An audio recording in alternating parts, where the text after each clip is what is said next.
after the presentation is over. So I am Amy Samet. I have been working at TEA for about 15 years. If you've been with the Perkins program for any length of time, there's a chance that we've spoken. Back in the day, grant negotiators used to specialize in just one grant. I've always felt that Perkins is my baby, but now I work on all of the grants, as do all of the other negotiators. I've been working at TEA for 15 years, mainly so I wouldn't have to learn a new job. Why don't you just stay here and chill? But on March 13th, like everyone else, I pretty much had to learn a new job, learn how to do my job a new way, teleworking from home, learning new processes, using my laptop a lot more than I ever had, learning a new vocabulary like Zoom and Teams, and sharing your screen and putting a document in chat. And I know you're sharing my experience, and we've all had to learn a lot of new stuff. And it can be trying, but what I have to share with you today is a lot of really great information about the new Perkins application, which I think you're going to enjoy tremendously. Here is what we're going to cover today. Welcome. And we're going to talk about what's new. For those of you who've been around for a while, I'm going to focus on the information that is brand new this year, but I am also aware that there are a lot of new folks in the audience to whom everything will be new. So I think what we're going to do right now before I go any further is do a little survey to see who's out there. And I'm going to get some help on that from my pit crew here. The first survey question is, how long have you been in your current position? More than 3 years, somewhere between 1 and 3 years, or less than a year?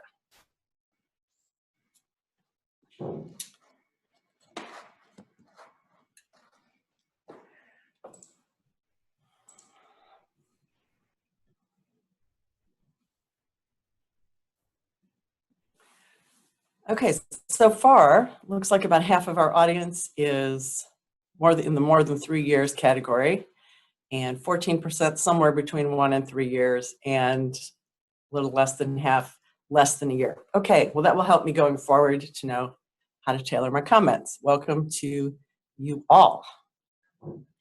Another closely related position, or rather question, is I'm curious about how many of you are working only with the Perkins grant, and how many of you work with all grants, and how many of you just do whatever.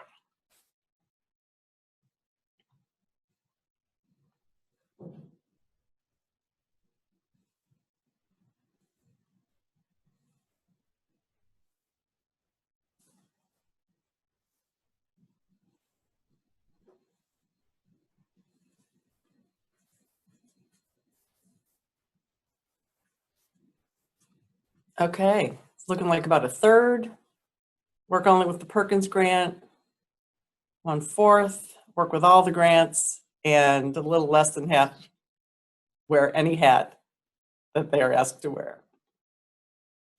The reason I like to cover this is because for the last few years, TEA has been on a mission to make all 3 of our big grants, the Perkins, the ESSA, and the SPED grants, similar in using the same set of forms. So when we get into the Perkins budget forms, you'll see that they might appear odd, but when you understand that they're also the same templates used for the ESSA and SPED grant, it makes a lot more sense. And we'll get to that a little bit later. Thank you. Thank you for providing that information. I appreciate it. What we're going to cover today is accessing eGrants. That's taking the very first step to get into the system. We'll talk about the various roles that different folks have in eGrants. We'll talk about applying for the grant, entering the contact information on the Contacts tab, completing the CLNA, the Comprehensive Local Needs Assessment, on the Special Collections tab, completing the SC 5003 on the Special Collections tab, completing the ADC, and completing the application on the Grants tab. And we will end with Q&A, or we may stop at points along the way so that I can field some questions for you.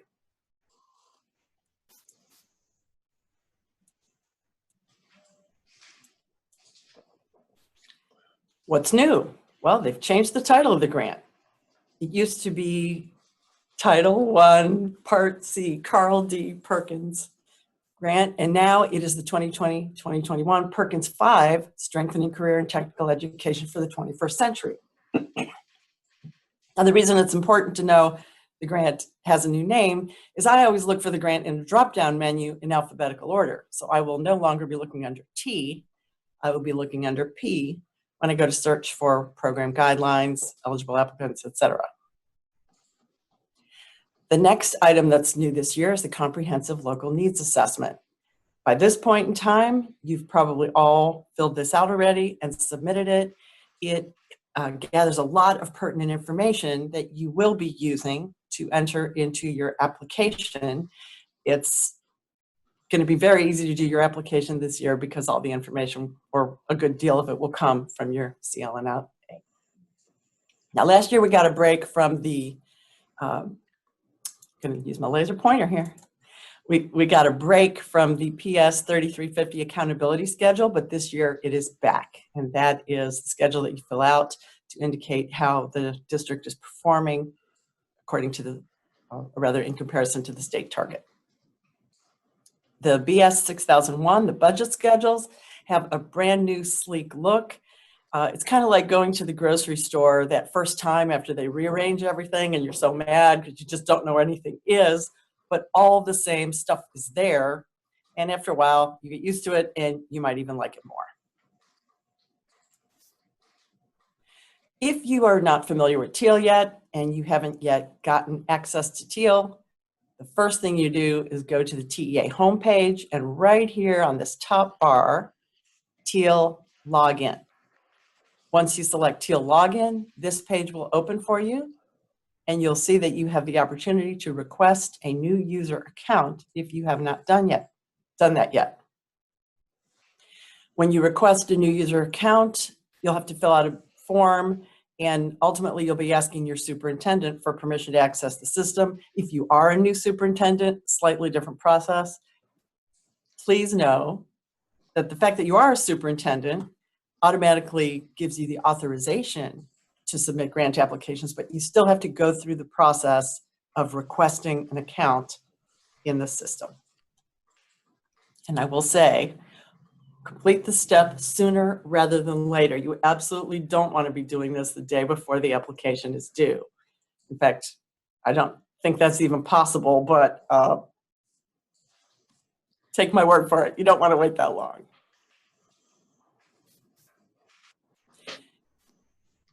The application opened on June 2nd, so it's been open for a bit of a while, and I have already found that one of the main issues people have when they call me and say, I can't submit my application, is because they don't have the correct designation.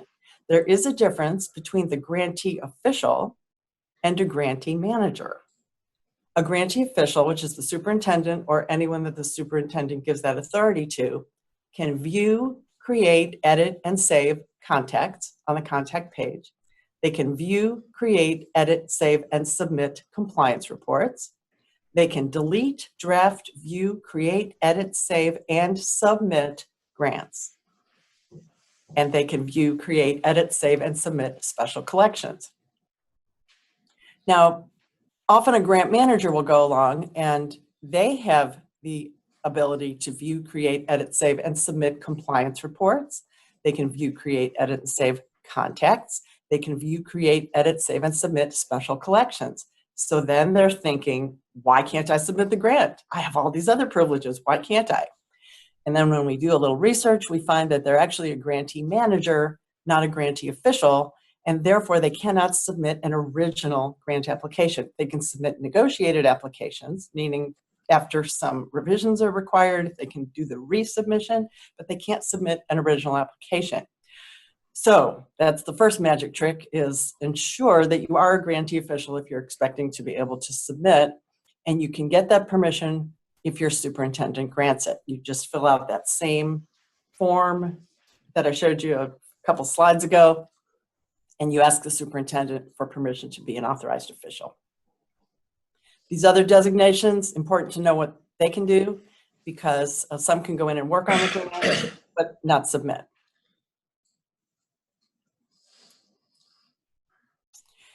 This is your contacts page, or rather this is your face page that has all sorts of selections on it, including contacts.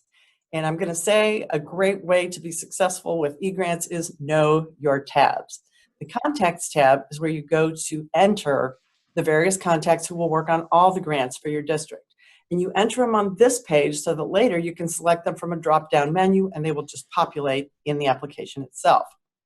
On this page, you can add contacts, you can edit contacts, and you can remove contacts. On the Grants tab, know that on the Grants tab, you have many options. You can access grants in process, you can apply for eligible grants, you can see draft grants, you can see grants in negotiation, you can access submitted grants, and you can access awarded grants. I also get the call, where is my grant? And the first thing you want to do when you can't find your grant is check all the different tabs. Sometimes one person who works at the district will not be aware that someone else has sent in an amendment, and so it's in negotiating state, or someone else has started an amendment, so it'll be in draft status. And that's the first place that I look when people need my help looking for a grant.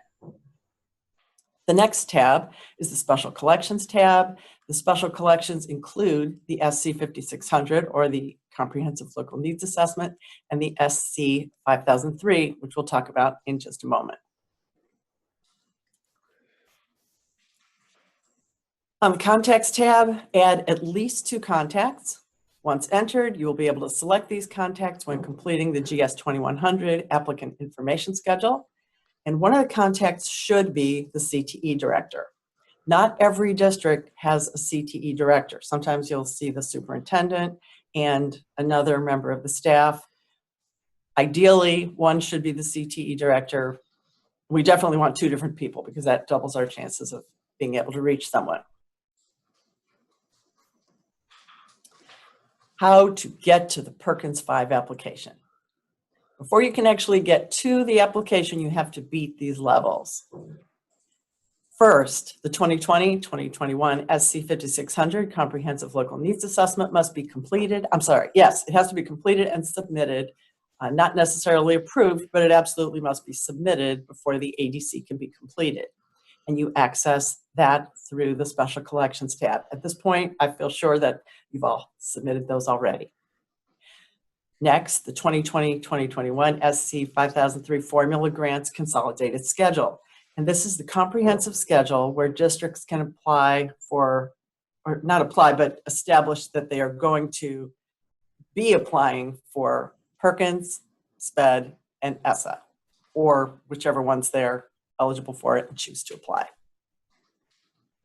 Next, once those steps are completed, then you can access your ADC, the 2020-2021 Perkins 5 Strengthening Career and Technical Education for the 21st Century ADC. And the ADC must be submitted before the application will even appear.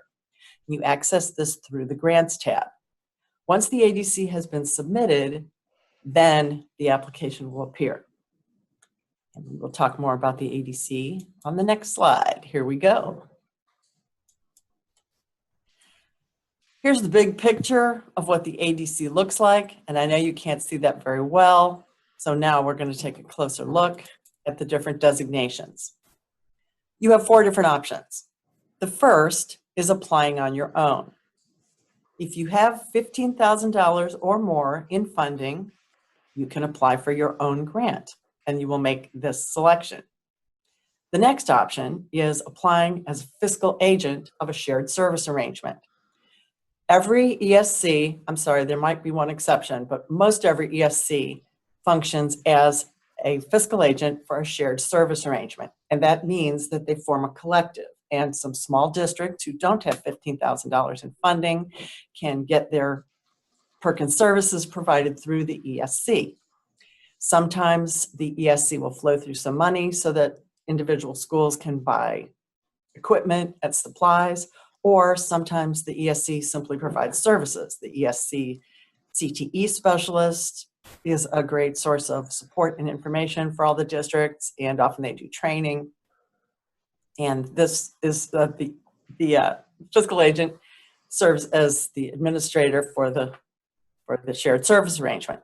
There are also situations where one school district will act as a fiscal agent for a group of small districts. 4 or 5 districts in the same geographic area will band together and form their own shared service arrangement. You want to be sure, if you're applying as a member of a shared service arrangement, that the fiscal agent knows this, that you want to be a member. The ESCs can all be selected from this drop-down menu. And if a shared service arrangement fiscal agent is not on this list, it can be because they haven't submitted their ADC yet, but at this point, I feel sure they all have.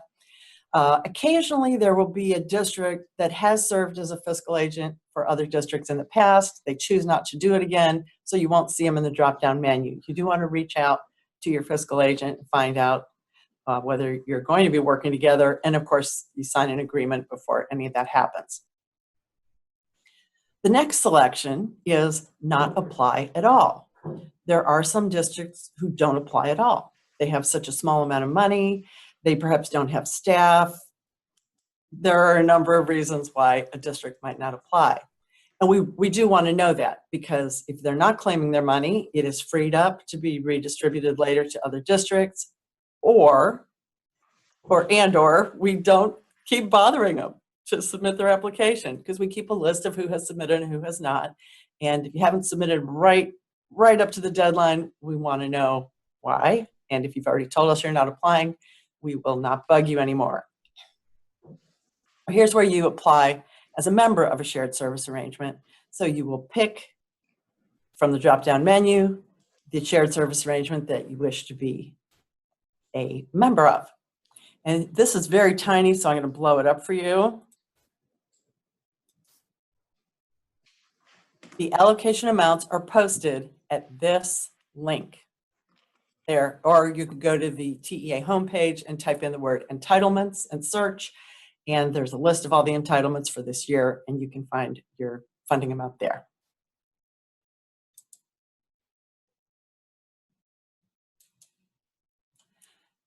The ADC can only be submitted by an authorized official. Important bit of information. The application can only be submitted by an authorized official. The superintendent of a district automatically has the authority to be an authorized official, but a new superintendent must still go through the process of requesting access in eGrants to submit ADCs and applications. When you save your application, you are saving it. That means it is going to stay with your district. If you submit to TEA by hitting certify and submit, that means the ball is now in our court. You have submitted it to us. Once in a while, a grantee believes that because they have saved the application, they're done and it's somehow with us, but it doesn't come to us until you've certified and submitted.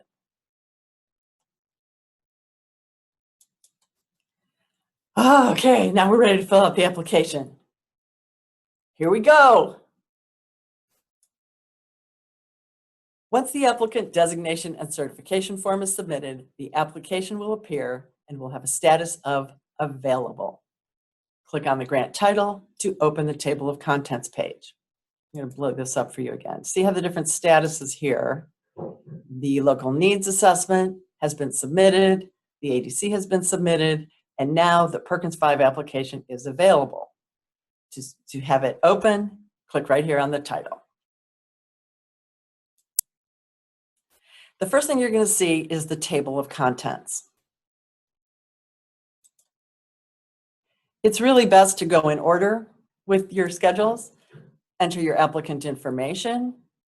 Then you're going to complete your local application, which is informed by the information from your CLNA. Then you're going to complete the accountability schedule. Then you'll start with the program budget summary and support, which is going to be a whole new look this year. Enter your payroll costs, professional and contracted services, other operating, debt services, capital outlay, required uses of funds. We'll go into detail on each of these. Here is your applicant contact page.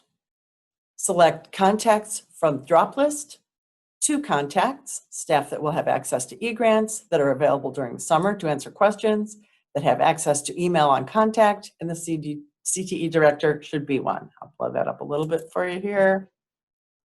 Here is the drop down, or rather the little arrow. When you hit that arrow, all your contact names will appear. If it isn't on the list, or if the person you wish to be the primary contact isn't on the list, you have the opportunity to add a new contact that will take you to the contacts page. The local application. This year, the local application is informed by the Comprehensive Local Needs Assessment. And I don't go into any detail on the application myself because there's an excellent training that has been provided by the program division. And we'll get to that a little later in the presentation. You have that as a resource. And if you have filled out the CLNA appropriately, the answers should be piece of cake. When you go to save schedules in the local application and you haven't completed the application all the way, error messages will appear and tell you what you need to change. This is extremely helpful. If you're brand new, sometimes people are afraid to hit that save button because they feel like, oh, everything is over once I hit save, but quite the opposite. Every time you hit the save button, you will get a list of instructions on how to complete that application page. If you haven't checked checkboxes, if you haven't completed a narrative, if you haven't provided all the information you need to, you will get an error message and you can just go right back in and add what you need to add. You can also stop working on it for a while. You can save it half done and then come back to it and enter more information. It doesn't have to be all done in one sitting. Now, the fact that you've gotten error messages and you've entered text where text needed to be entered doesn't necessarily mean that your application is beyond reproach. There still could be negotiation notes that come to you later.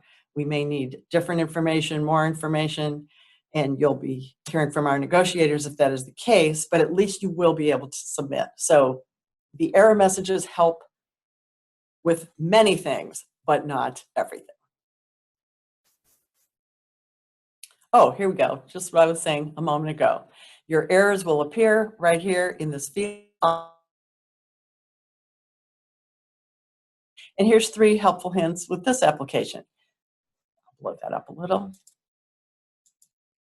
You must complete a required field. You must select at least one of the checkboxes or provide another entry. You must complete this required field. So you just go back in, change those, and you're on your way. The Save button will produce the list of errors at the top of the schedule. Fields that need attention will be outlined in red when that field is the only possible field that needs to be corrected. If there are several possibilities, fields are not outlined in red. You can save an application with errors and come back to it another day. You will not be able to submit until errors are corrected.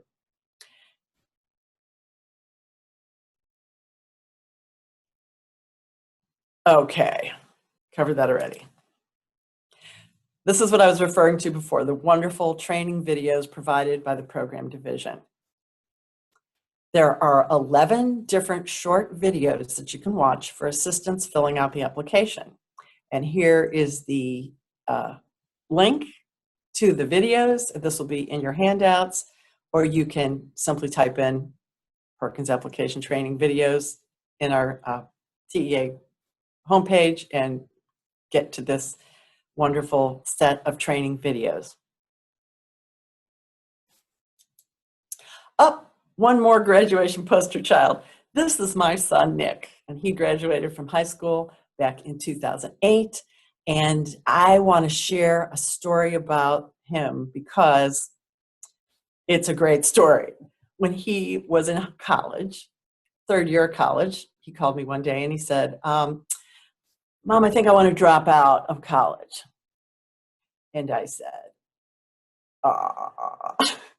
well, inside I was saying, oh my God, that is not going to happen. Generations of this family have scrimped and saved and strategized so that every child for future generations could go to college. Huge value in my family.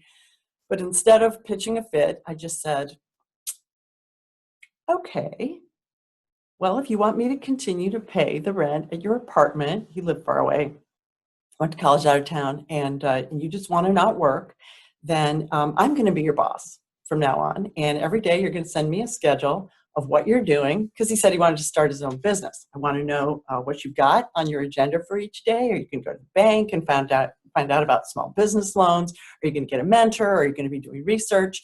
You send me a schedule of what you're going to be doing every day, and I will continue to pay your rent at your college apartment. He said, okay. And then 3 weeks later, when it was time to sign up for classes for the next quarter, I called him and I said, hey, this is decision day. Do you have that schedule for me? And he said, are you really going to make me do that? I said, oh, you bet I am. And he said, okay, I'll go back to college. So worked out great. And I share that story not as a TEA employee, but as a parent. And I'm speaking to any parents in the audience. It worked for me. Maybe it'll work for you too. Here are the training videos from the program division. The first one, Perkins Local Application Training, basic overview. The second is about the Comprehensive Local Needs Assessment. The next one is about programs of study funding. Part 3, Career Exploration, Guidance and Counseling. Part 4, Improve Academic and Technical Skills of CTE Students. Part 5, Special Populations and Non-Traditional Fields. Part 6, Work-Based Learning Opportunities. Part 7, Post-Secondary Credit. Part 8, Recruitment, Retention, and Training. Part 9, Performance Gaps. And the next part is PS 3350, the Accountability Schedule. So the staff is walking you through these sections. The videos are short, easy to listen to, well done, loads of information. The whole program staff, outstanding. Debbie, Dale, Avery, Les, Kevin, Laura, Ryan, all loaded with information to help you fill out these sections if you get in a bind. And here they are. Laura Torres is Regions 1, 2, and 3. Kevin Johnson, Regions 4, 5, and 6. Les Hudson, 7, 8, 9, 10, and 11. Debbie Whelan, 12, 13, and 20. Avery Barrera, 14, 15, and 16. And Dale Fowler, 17, 18, and 19. And again, you'll have these handouts so you can find your corresponding CTE specialist if need be. And your ESC CTE specialist is also an excellent source of information. Okay, before we go to the budget, we may have some questions. And I'd also like to give you a little quiz on the program part. Which of the following is not listed on the application as a statewide program of study for the 2020-2021 school year? Health and wellness, plumbing and pipe fitting, existentialism and transcendentalism, food science and technology.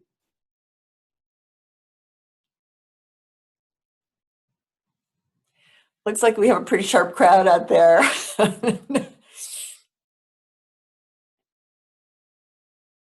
Yes, everybody seems to know that existentialism and transcendentalism is not a statewide program of study.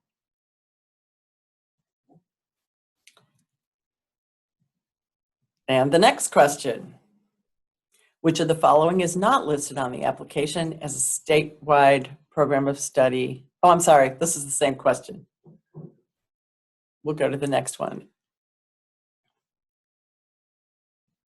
Which one of the following is not listed on the application as a regional program of study for the 2020-2021 school year? Cybersecurity, drone unmanned flight, geospatial engineering and land surveying, or retail management?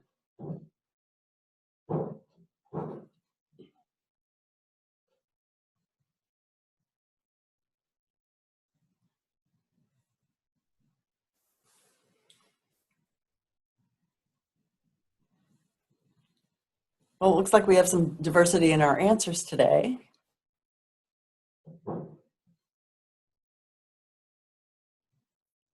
But the correct answer is in the lead. Cybersecurity is not a regional program of study. It is a state program of study. The rest are regional programs of study. And thank you again for participating. Now we are ready to go to that budget.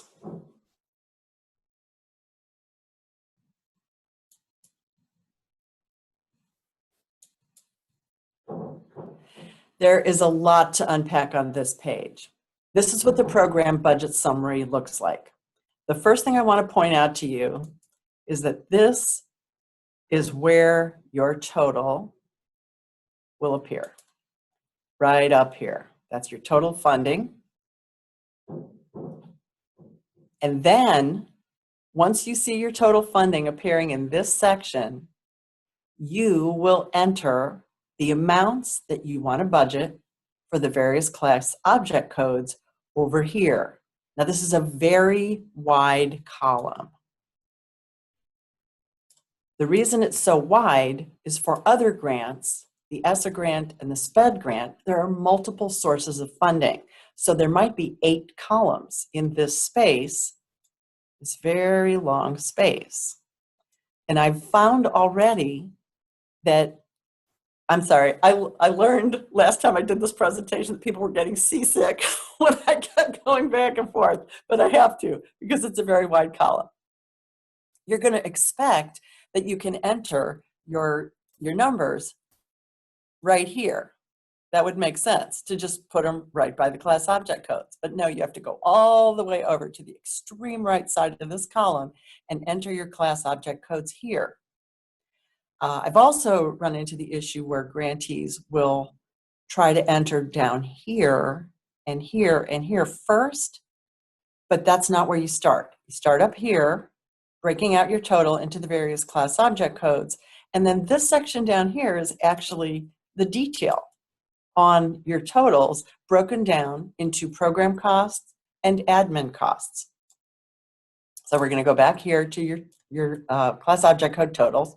In this case, we have $50,000 for payroll, $75,000 for contracted services, $100,000 for supplies and materials, $125,000 for other operating costs, $140,000 for capital outlay.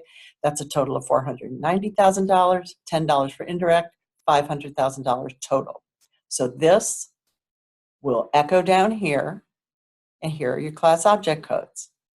Now, once you've done that, they will repeat down here. All these class object code totals will repeat down here, but then you break them down into program costs and direct admin costs. So this bottom third of the page is actually your detail on the various class object codes, but broken down into program costs and direct admin costs. You'll see on the following pages that the totals will populate more in the middle of the page. I'll come back. Here's your total payroll, and then these are the breakdowns, but we'll go back to the next slide to make sure that all makes sense. The available funding, total funds available, will be visible. For Perkins, there is only a final amount and no carryover. On the budget summary, the column is wide because the basic template design is the same as other grants with multiple funding sources, while Perkins only has one. The admin cap is 5% of the total award amount. Admin includes both direct administrative costs and indirect administrative costs. Indirect costs and indirect admin costs are one and the same. Now, if you try to enter more than 5% total, you will get an error message. Part 2B, the sum of the indirect costs and the total direct admin costs must not exceed 5% of the final amount. Access other schedules in the upper right corner or the lower right corner or the back button. Here's your budget summary again. When I was testing this application, I put in all my class object codes, and then I couldn't figure out how to get to the schedules. So here's a clue for you. Right down here in the bottom right-hand corner, you do a pull-down menu and you can access all the other budget pages. That same helpful pull-down menu is also in the upper right-hand corner. In past years, we've told you never to hit the back button, but now it is fine to hit the back button and you can go to the back button anytime and access other budget schedules. Now, I've got another quick quiz about indirect costs.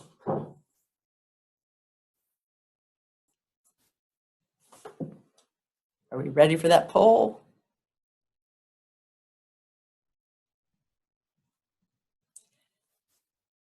Which one of the following statements about indirect costs is not true? Indirect costs are calculated and reimbursed based on actual expenditures when reported in the expenditure reporting system, regardless of the amount budgeted and approved in the grant application. If indirect costs are claimed, they are part of the total grant award amount. Indirect costs are not required to be budgeted in the grant application in order to be charged to the grant. And if indirect costs have not been budgeted in the application, an amendment must be submitted to add them.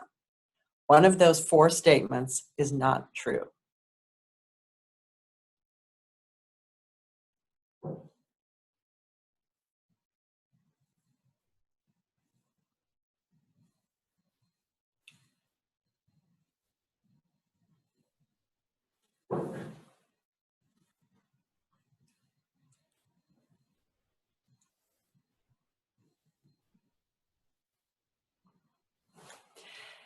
The first statement, indirect costs are calculated and reimbursed based on actual expenditures when reported in the expenditure reporting system, regardless of the amount budgeted and approved in the grant application. Actually, that is true.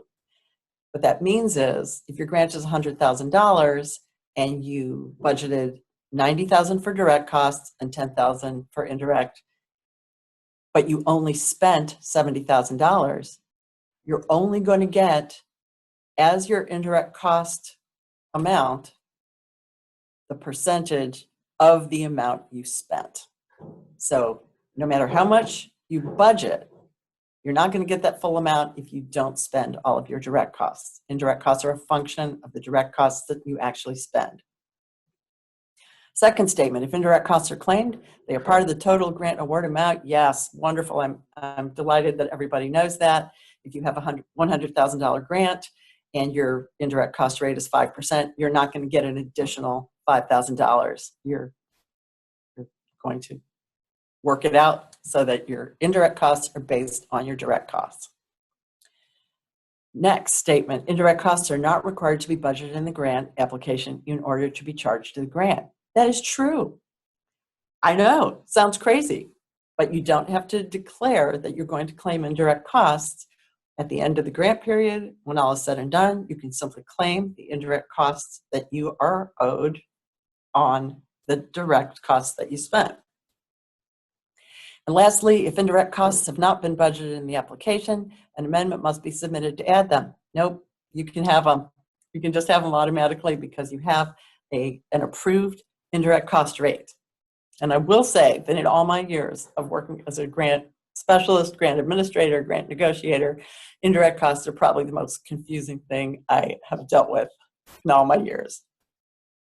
So thank you for your participation.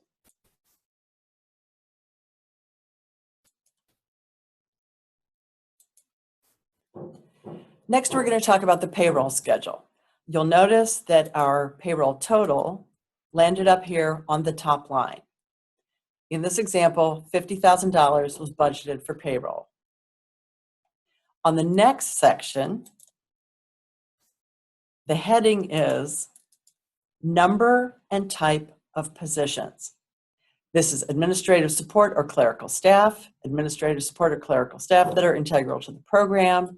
What we want to see here is a number of positions. This is not a dollar amount. When I was testing this application, I put in 1,000, like I was going to hire 1,000 secretaries. I'm sorry, secretary is politically incorrect. Admin assistants, I was going to hire 1,000, and I did not get an error message. So there's an example of something, if a negotiator sees that you've put 1,000 positions, they will probably question it. So here in this correctly filled out budget page, I have 2 positions. In this next section, if you have LEA positions, you're going to simply check a checkbox. That means, like yes or no. So if you're hiring 4 LEA positions, and then down the road during your grant, it turns out 2 of those positions couldn't be hired. If you have put a check there, you do not have to amend if you've gone from 4 to 2 positions. You're simply stating that you have budgeted funds for LEA positions. And again, I'm sorry if anyone's getting seasick. Campus positions, same thing. You either check a yes or a no. This is the section for substitute extra duty pay and benefits. So if you are paying teachers to do professional development in the evening or in the summer, or if they do tutoring outside of their contract hours, you simply check that box. You don't need to identify a dollar amount or a number of positions. You just check the box. And then the last box is your confirmation of payroll requirements, and I've written that out on the next slide. The total payroll amount is required on this schedule. Administrative support or clerical staff line, if applicable, indicate number of positions. On other lines, if applicable, check the box. But lastly, if you have any money budgeted in payroll, you must check the confirmation of payroll requirements, and it reads as follows. The grantee certifies that the federally funded portion of this position and duties are reasonable, necessary, allowable, and allocable under the applicable federal fund source. The grantee further certifies that it is in compliance with the federal supplement, not supplant provision, applicable to each federal fund source. The grantee assures that the grant-funded portion of this position and duties meet the purpose, goals, and objectives of the federal fund source. Documentation must be maintained locally by the grantee that clearly demonstrates the allowable and supplemental nature of the position as required by each federal fund source, and will provide such documentation to TEA upon request. So know what you're agreeing to when you simply check that box.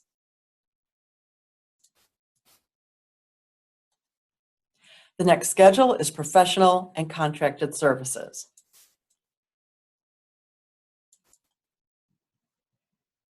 Your total for this schedule will pop in right here. Then if you want to break it out and put funds up on these lines above for the various line items, you break it out there. On the bottom, though, is where you're going to define which of your professional and contracted services are program costs, which are direct administrative costs. And again, your total is echoed here. Here's $75,000, and this broken out area is echoed above.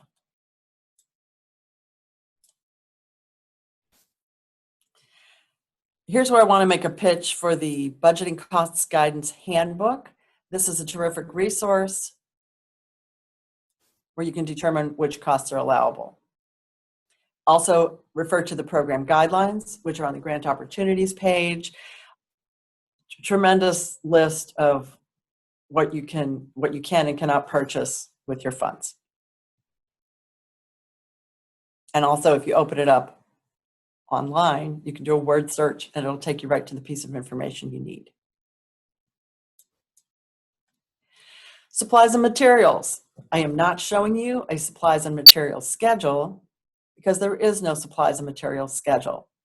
We do not need specific approval on anything you budget in the supplies and materials class object code. You can buy computers, you can buy printers. If your district's capitalization level is below 5,000 and the individual cost per unit of these items is under 5,000, it all goes in supplies and materials. Information than that. Next, we're going to talk about other operating costs.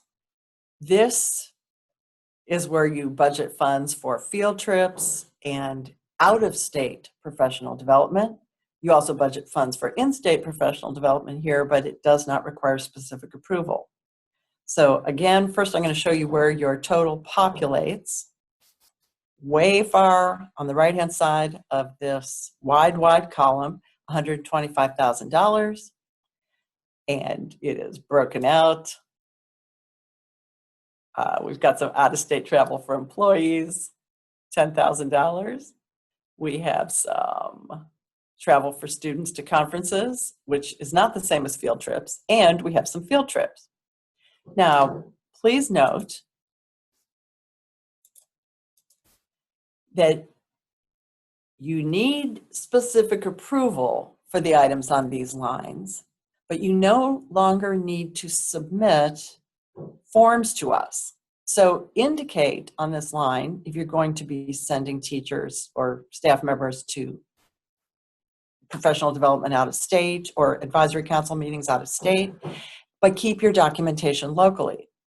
Even though we require you to keep documentation locally and we don't want to see it, we still require you to do that on our forms. So on the next slide, I have a link to the forms that you fill out and keep locally if you're going to spend funds on out-of-state travel for employees. Travel for students to conferences is allowable. That is, again, has to be authorized in writing from your superintendent, and that is a different process. You don't submit that documentation with the application, you send it in to TEA. Educational field trips, you're going to maintain documentation locally, again, on our forms, but you don't need to ask us for permission before you go on those trips. Those are allowable expenses for the Perkins grant. Some areas are grayed out. They are not allowable.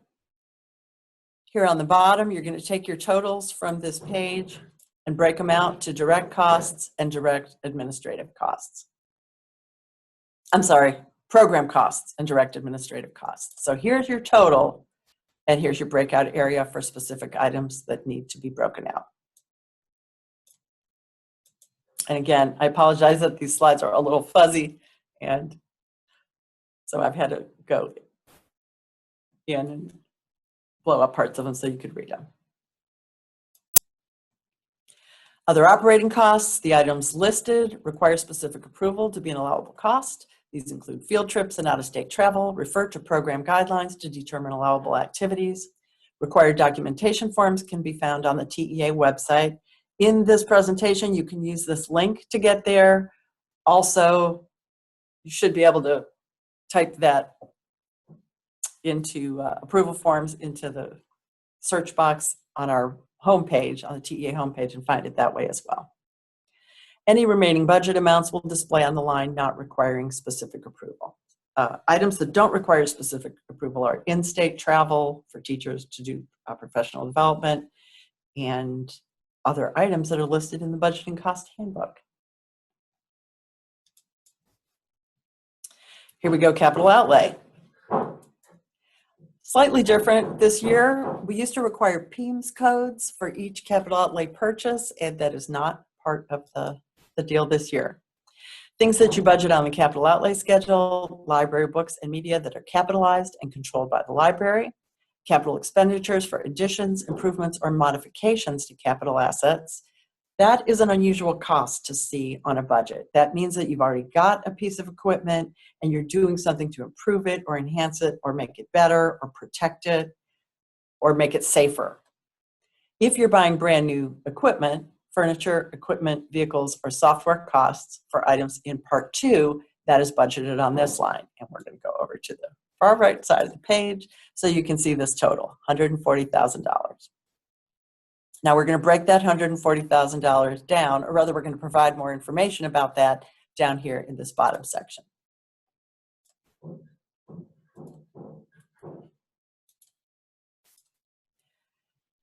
In this case, the grantee is buying welding equipment from the Carl D. Perkins Technical Grant funding source. There is only one funding source for this grant, and the description has not been entered, but you would very briefly explain how it rolls up to your grant objectives. Here you're going to put a number of units, not a dollar amount. We just want to know how many you're purchasing. In this case, 1 unit of welding equipment and 2 floral coolers. So this rolls up to this amount. We're not quite done with the budget schedules, but we'll be there soon. On capital outlay, enter all funds for capital outlay on these lines. And what we're looking for is a generic description of what you're purchasing that any stakeholder can understand. sometimes we get a description, we're going to buy an X378-20D Supreme. And I don't know what that is. So I need a generic explanation that maybe it's a piece of manufacturing equipment or it's a cabinet for the cosmetology program. We also want to be sure you don't use brand names because we want a generic description. It gives you the flexibility to buy from any vendor, and it also prevents the appearance that TEA has endorsed a specific vendor. Refer to program guidelines to determine allowable activities. A lot of really surprising things are budgeted on Perkins grants that you won't see on any other grant, like hospital beds, cake decorating equipment, fake torsos, fake kidneys, arms and legs, greenhouse supplies. I don't believe vehicles are usually, well, it says in the guidelines that construction is unallowable and motorized vehicles are unallowable. If you feel you have a very strong case, you can present your proposal or try to ask for special permission or a different interpretation of the guidelines for a program. Now, the next schedule, the last schedule, is the BS 6020 required use of funds. There are 6 required uses of Perkins program funds. One option is to use your Perkins funds to satisfy all 6 of those required uses. 1, provide career exploration and career development activities. 2, provide professional development. 3, provide the skills necessary to pursue careers in high-skill, high-wage, in-demand occupations. 4, support integration of academic skills into CTE programs of study.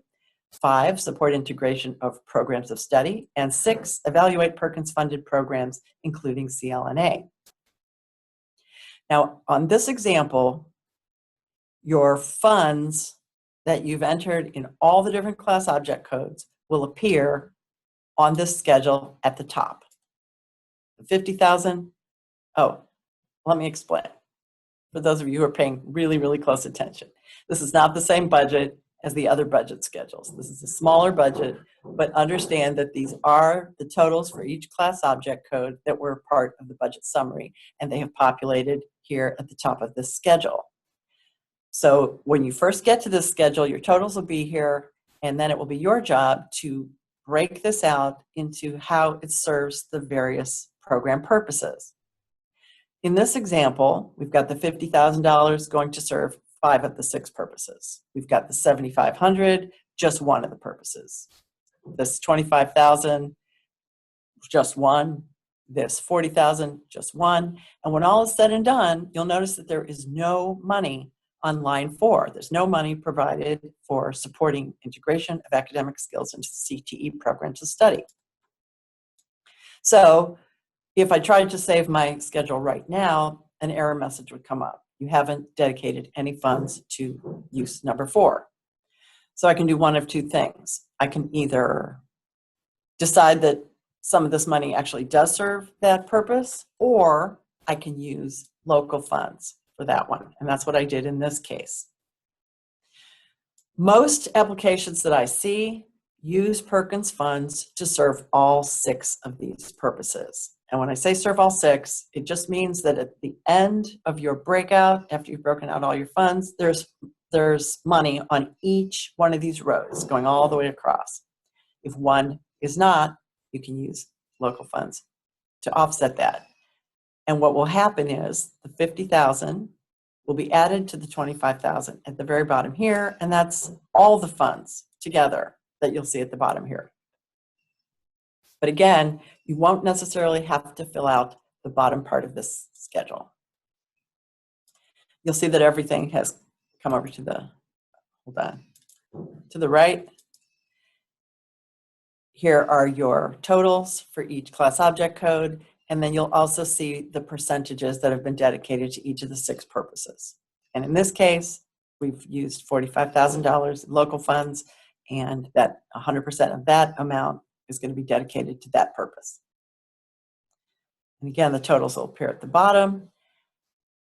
If this seems really complicated, I'm going to say don't worry, because all you have to do is hit the save button. The error messages will come up and you will be told exactly how to fix it.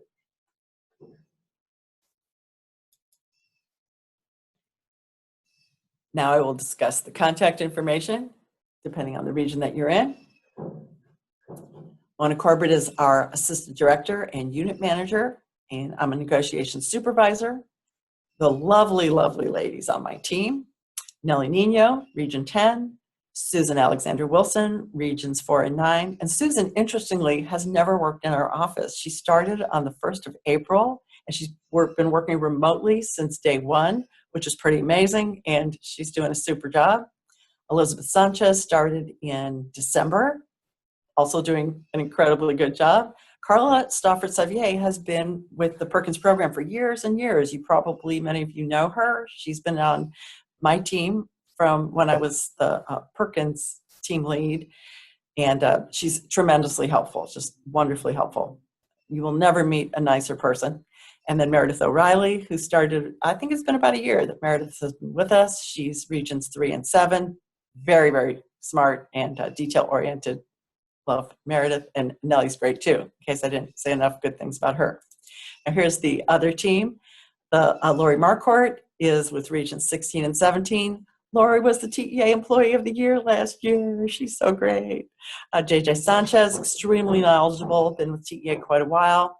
He's with Regions 12 and 15. Alfredo Velasquez Sanchez, he is with Regions 11 and 19, also a charming guy. Tammy Michaels used to be on the Perkins team under me, and extremely knowledgeable about the Perkins grant.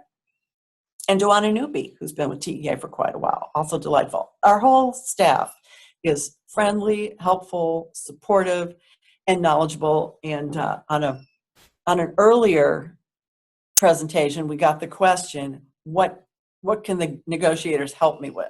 What do they do for me? Well, if you're stuck, they'll get you out of the bind that you're in. They know all the tips and tricks for giving you access to your application or getting you through filling out a form. If you keep getting an error message, they'll be able to tell you if you're a grantee official, and if that's the holdup, they'll be able to tell you how to submit an amendment. They'll tell you what documents to refer to if you have questions about some allowable expenses, or guide you where to go next if there's still a gray area. They're experts at getting the application through the approval process. Now it's time for questions and answers. And we are right at 11. How perfect is that? Okay, we just have a couple of questions. And good morning, everybody. I hope you're having a great day.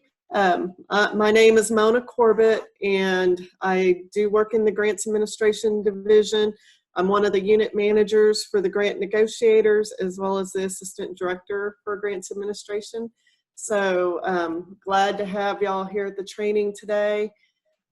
Amy, the first question we have is, could you please define admin cost, direct and indirect?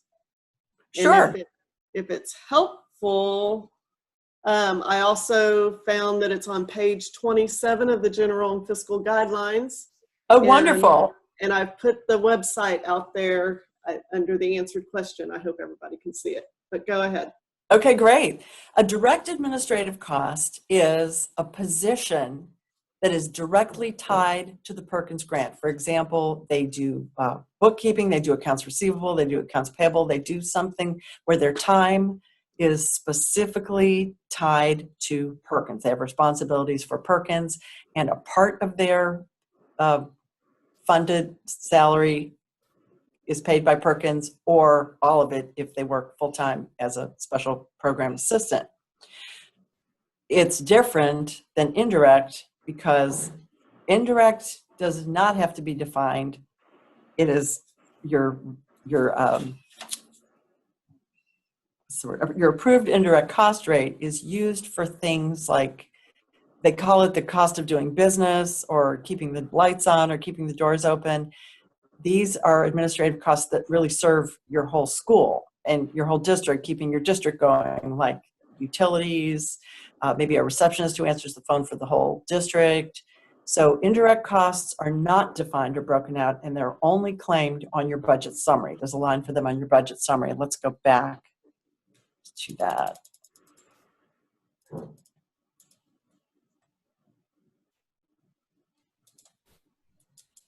Okay, your indirect costs are right here, and that is capped at whatever your indirect cost rate is. And I will go on to say that right now, since it's June, your 1920 cost rate is plugged into this budget. But then as soon as new indirect cost rates go into effect at the beginning of July, that will change. And it will change the amount that is available for you to be reimbursed on based on what you claim. But you asked about the difference, and a direct administrative cost is someone who gets paid specifically to do work for the Perkins program. But it is an admin position. Did you want to add anything else, Mona? No. The only thing I'd add is, once again, there is additional information, and I feel that it's very clear if you go to the General Fiscal Guidelines, page 27. That will help you as well. That's a great point, because there are other admin roles like evaluation and supervising program staff. There's a list of different admin roles. Right. Okay.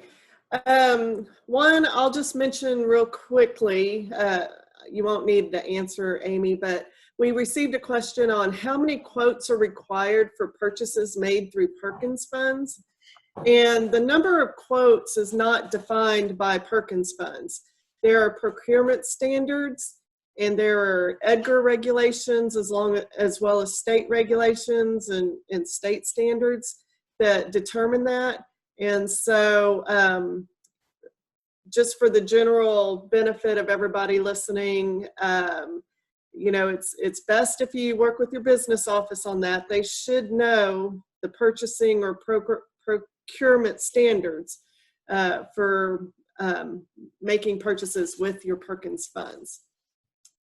Okay, let's see. Thank you. That was great information. Some other questions, and if you need additional information on procurement standards, we can direct you to some information on that, and you can give us a call. All right, on BS 6020, does this schedule have to be amended to track how much is actually expended by the end of the year? Thank you for asking that question. No, it doesn't. This is a snapshot of what you believed you were going to do at the beginning of the year, and it is not one of the reasons to do an amendment. There is an excellent document called When to Amend the Application, and it clearly defines the situations in which it is required that you do an amendment, and changing the schedule up is not one of those. So we simply trust you've done your best at the beginning of the year, and that's good enough. Okay, and I'm trying to prepare some information for this next one as well, but when calculating indirect cost, do we no longer subtract capital expenditures from the total? Capital outlay, you cannot claim indirect costs on capital outlay. Period. That's correct. Yeah, and we do have, I'm trying to pull it up, but it doesn't seem to want to come up on my computer at the moment. We do have an indirect cost calculation worksheet on our website, and so I'll try to put that in with the answer as well if I ever get it to download. But other than that, we've gone through the questions. And, wow. and if, great. If y'all have any other questions, please submit them. Over in the chat area, I don't know if everybody can scroll or not. The first thing that's in there, I had put in where you can find the PowerPoint slides, where you can find those Perkins application training videos for the program sections of the grant application. And then I have also put in there the website for the grant negotiator contact list. So those are some of the resources that y'all will need.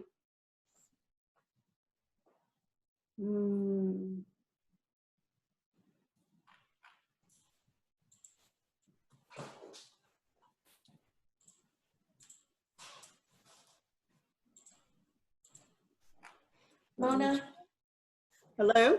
Mona, it's Christina. I just wanted to add some information on the question that we received on procurements. Yes.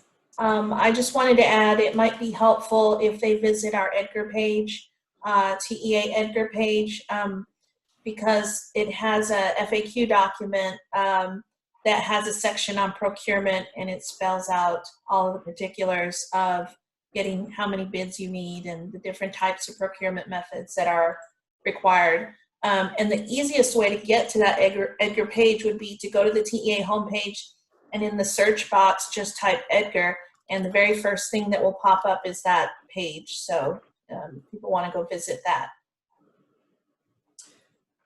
Thank you. And that's exactly what I was thinking of when I said we would point them to the correct place for that information. I just didn't have it as quickly as you did, obviously.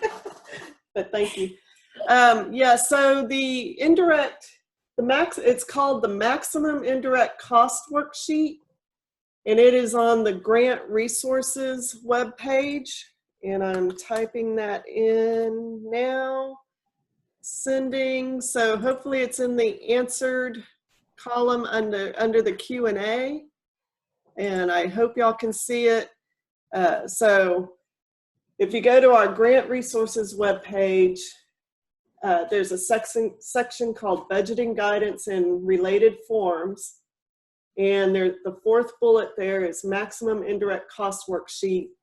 And it should help you to get a good estimate of what your indirect costs are based on the amount of your award, less specific exclusions, because there are exclusions such as contracts over $25,000, capital outlay, and so on. So yes, that will help guide you on the indirect cost.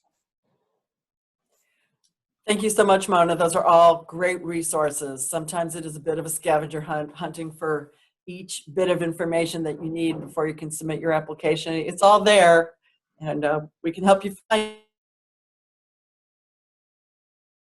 in every way. And I'm very happy to have had the opportunity to let you know that we are your partners and your mentors and your friends. Are there any more questions that we need to field? We do not have any more questions at the moment, so I guess we'll close it out, and if they do have additional questions, they can contact us. Okay, thank you. Thank you so much again for your time this morning. It's been my pleasure being your trainer today. Bye-bye.